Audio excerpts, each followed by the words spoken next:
Halo, assalamualaikum warahmatullahi wabarakatuh. Balik lagi nih, bahas salah satu casing terbaru dari merek yang udah cukup dikenal luas oleh pengguna komputer. Desainnya unik, kualitas materialnya cukup baik, dan harganya lumayan terjangkau.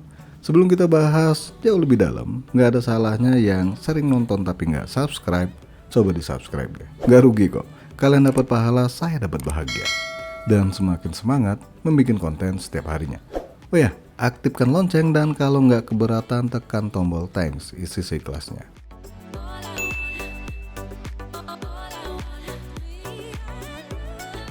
Siapa yang nggak kenal merek sangat dingin ini? Kalau bahasa Indonesia ya, kalau bahasa Inggrisnya itu Deepcool. Dari cooler, power supply, casing, periferal hingga aksesoris nih. Dan sebagian sih punya kualitas yang sangat baik dengan harga terjangkau. Nah, kali ini saya kedatangan casing terbaru besutan Deepcool nih dengan harga yang masih terbilang terjangkau. Yap, Deepcool Matre. Matrek ya. Saya ulangi lagi. Deepcool Matrek 43F dengan harga berkisar di 600 ribuan. Tapi ada juga yang menjual di atas 700 ribuan. Casing ini khusus untuk motherboard micro ATX dan mini ITX. Kemudian dapat 3 bonus kipas FRGB ya dalam paket penjualannya. Untuk dukungan perangkat sendiri, casing ini sanggup dipasang VGA dengan panjang maksimal 320 mm, CPU cooler dengan tinggi 165 mm, dan panjang power supply 160 mm. Untuk storage bisa dipasang 2 hard disk 3,5 inch dan 2 SSD 2,5 inch. Dan untuk radiator ini bisa dipasang ukuran maksimal 280 mm bagian atas atau bagian depan.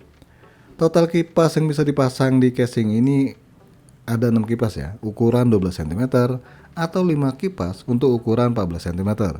Khusus bagian depan sama atas doang ya, yang bisa dipasang ukuran 14 mm.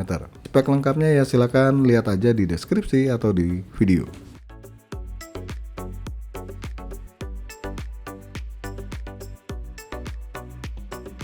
Oke, langsung aja kita lihat produknya nih. Di bagian depannya ini mesh ya, tapi punya bentuk ventilasi yang tampil beda alias orang umum. Lebih detailnya bisa dilihat dari deket nih.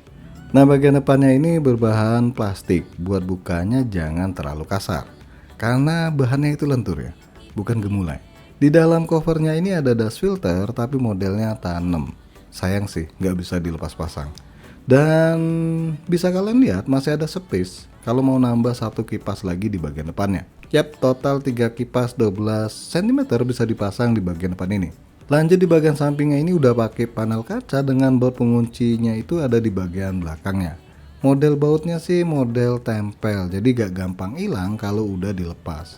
Dan ada plat baik kanan dan kiri di penutup kacanya. Dan saya bisa bilang bahan kacanya ini tebel nih untuk harga segini. Di bagian atas power supply cover ini gak bisa dipasang fan ya, tapi ya tetap dikasih lubang manajemen. Kemudian jarak motherboard bagian atas cukup baik, so harusnya nggak masalah dipasang radiator di bagian atasnya ini. Dan ruang atau space kabel manajemennya oke banget nih, kelihatan kan? Cukup luas ya di dalamnya.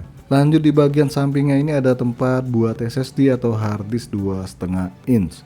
Di bagian bawah ini, nah ini dia nih, buat penahan VGA atau istilahnya GP holder ya. Sayangnya nggak dikasih dalam paket penjualannya. Di bagian belakang bentukan ventilasinya itu khas Deepcool ya. Sayang lagi untuk area radiator ini nggak ada ventilasi udaranya.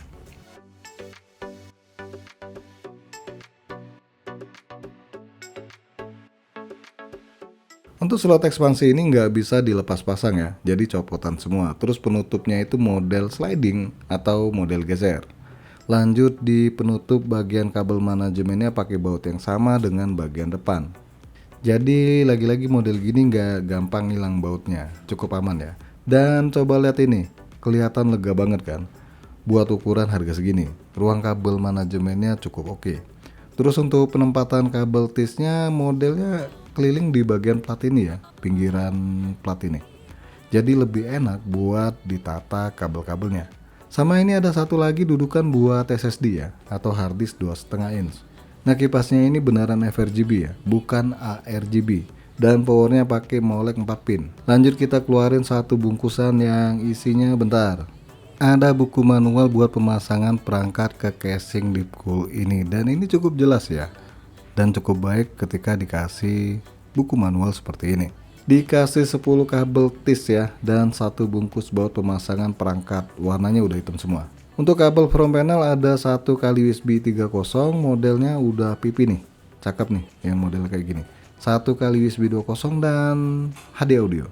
Sayangnya buat kabel di ujungnya ini masih warna-warni. Dan kabel front panelnya bagus nih, semuanya udah black. Lanjut di dalam power supply cover nih, dudukan power supply yang nggak dikasih busa. Terus harddisknya ini model rak ya, yang mesti copot 2 baut pengunci di bagian bawahnya kalau kalian mau membukanya. Sama bisa diatur posisi dudukannya nih, mau di posisi 1 atau posisi 2. Di bagian bawah, nih bagian kakinya malah nggak ada busa sama sekali ya. Padahal cuma nempel busa doang sih, tapi ya udahlah, pengiritan. Kemudian ada dust filter untuk power supply dengan ukuran ventilasinya cukup besar. Di bagian atas ada dust filter magnet dan bisa dilihat dudukan buat kipas ataupun radiator. Di bagian ini juga ada tombol power, 1 kali USB 2.0, audio atau mic, 1 kali USB 3.0 dan tombol reset.